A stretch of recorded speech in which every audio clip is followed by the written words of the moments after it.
This is your Monarch here at another live event. And wouldn't you know it, I am back at my favorite venue, which is Pechanga Casino here in Temecula.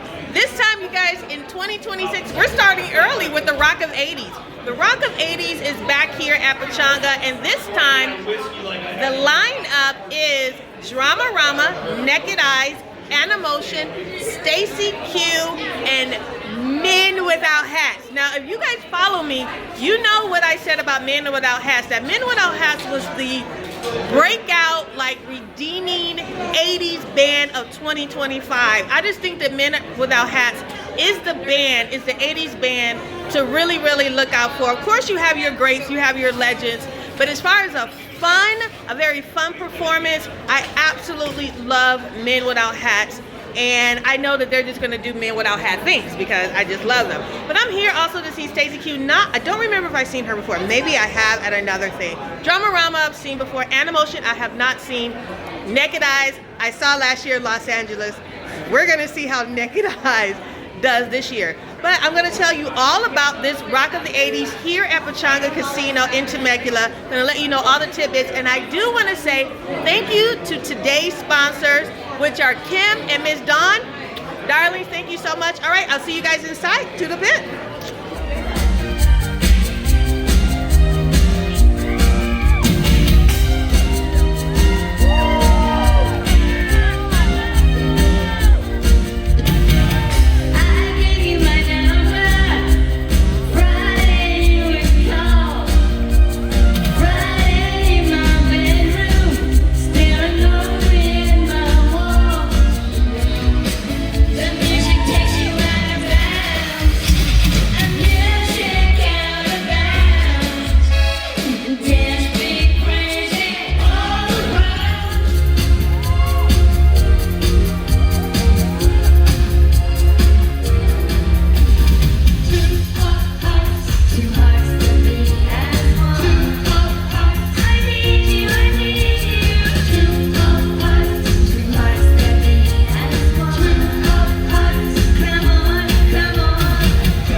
your friends don't dance, and if they don't dance, well they're no friends of mine. Say, we can go where we want to, there's no day we'll never find. We can act that we come from out of this world, it's the real one far behind. We can dance.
So we had Stacy Q, Animotion, Dramarama, Naked Eyes, or rather Peter Byrne, and topped it off with Men Without Hats. So this was Rock of the 80s here at the Pechanga Casino in Temecula, California.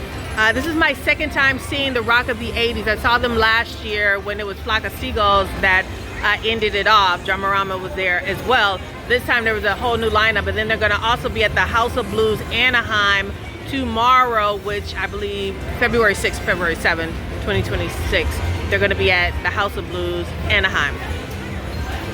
Again, you guys, Stacy Q, you know, very, very cute. Animotion is my first experience with them, remembering the songs that they sung from the 80s. Dramarama always are, you know, just wild on stage. They have a lot of fan following, a lot of guys who love Dramarama, and they always seem to come through for their audience. Naked Eyes, it's funny, I have a Peter Byrne story, is that before I went in, I saw him walking around, and I went, because he looked lost, so I went up to him and I asked him, hey, you know, do you need some? I didn't know it was Peter Byrne from Naked Eyes. He started talking, I was like, oh, it's some English guy, right? And he was like, oh, you know, I'm supposed to meet a friend at a restaurant, so I helped him find where he was going. Did not know that was Peter Byrne from Naked Eyes until he got on stage. And I was like, oh, that's the dude that I helped earlier. So, wish I would have got a picture with him or something like that. And then rounded it off with Men Without Hats. You guys, you know how your Monarch feels about Men Without Hats.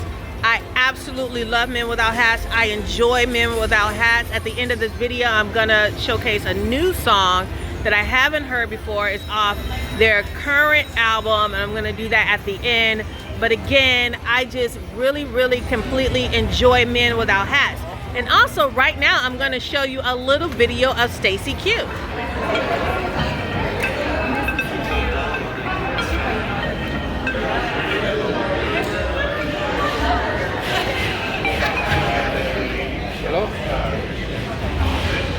Stacy, darling, what do you want to say to your fans that's been around for years and years, for the past 40-something years? Well, it looks like we made it. I guess nobody's getting anywhere younger, but, you know, let's keep on keeping on. Do you have any new music planned? Listen, Two Alta, love.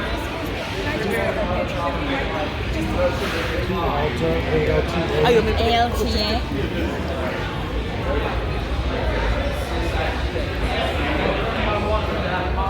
So she's really nice, really adorable. I really, really enjoy, and they, you know, for the most part, with the Rock of the 80s, the lineup will come out. They will go to the merch table afterward, and they will meet fans. They will sign things. So that's the cool thing about Rock of the 80s. I'm not gonna too much critique their show because I want to make this quick, because when you have five acts, then these videos can get kind of long. I am going to talk about Rock of the 80s, the producers, the promoters, what kind of show they put on. In your Monarch's opinion, they did these artists dirty. I as an audience member looking at what was going on, it just didn't feel like the promoters were confident about this lineup.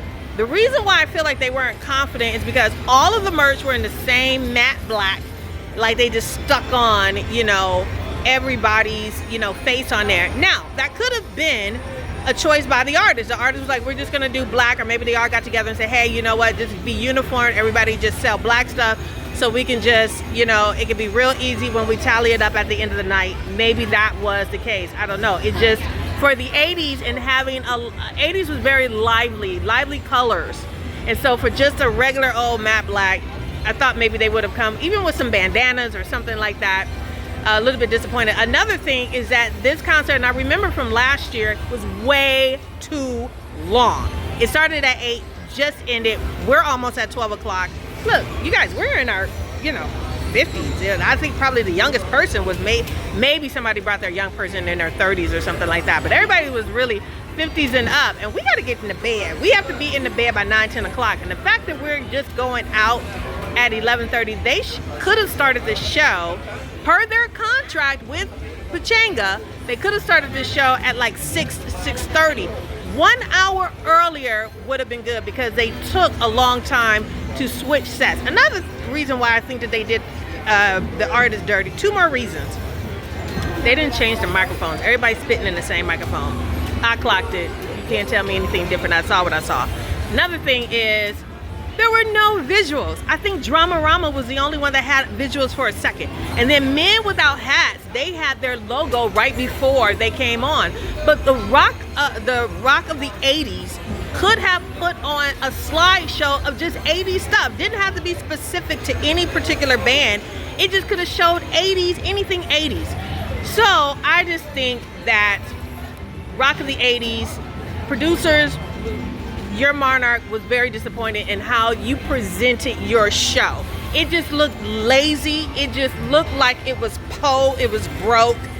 And then you had one of the promoters who was announcing everybody. Number one, you never say who's your favorite. Everybody is your favorite. If you're gonna say what a band is your favorite, then give a backstory, like why that band is your favorite. Because I don't know, did you play with them? Did you like write something with them? Did somebody tell me something? Just don't go out here and say, oh, this band is my favorite. How you gonna slide the other bands or the other acts that came in? And then another thing is that you can't sit on the sidelines on your phone. At least participate, engage, look like you're having a good time. Because if we can see you sitting down on your phone and taping one band, that one favorite band that you liked, that just goes to show you have no respect for the other bands. And all of these 80s bands, they're here for you because you invited them and they said yes. So show them some respect. Don't sit on the sidelines on your phone the whole time. Get up and dance. I know you're tired. I know you've been doing all kinds of things. You're promoting, you're tuning up instruments. You probably are dealing with a lot of different personalities and activities. But for us, the audience, it looked like you didn't care. You didn't care about any of those audience. We don't know the backstory. We don't know how many hours you've been out. We don't know any of that. We just see you behind sitting there on your phone, and then you got to get up and you got to announce everybody. It just looked like luster. It didn't look good. And Rock of the 80s, you need to do better for your audience, because we can see you. We can see you, you know. So, but other than that, I would definitely suggest going to see this, because I just love 80s music, you know, as I have my Billy Idol on today, and I just love 80s music. And again, I just think all of these acts, they deserve some respect because they're still doing it. And a lot of our artists are leaving us or didn't make it to this time. They started in the 80s and they did not make it, but these guys did. And so I'm proud of them for showing up and at least performing for their audiences, and I appreciate that. I just want to tell Stacey Q and Emotion, Dramarama, Naked Eyes, and Men Without Hats that we appreciate you. Another thing, I know I said I would be done, but another thing is that Dramarama brought an 80s prop. I'm going to show you this 80s prop real quick.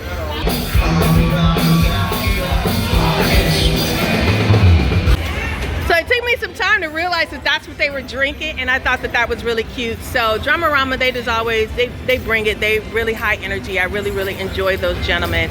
And again, everybody just did the best that they could with what they had, and I appreciate that. All right, you guys, this was your Monarch with Melanin Monarchy here in Temecula, California at the Pechanga Casino. I had to move over here because they were playing music and I didn't want to get a copyright strike. And so I just want to say, oh, there is the promoter over there. I got to go catch him and I got to go tell him what I saw. If I get off there, I got to go. All right, you guys, to the pit. See you next time. Like a hot wave, and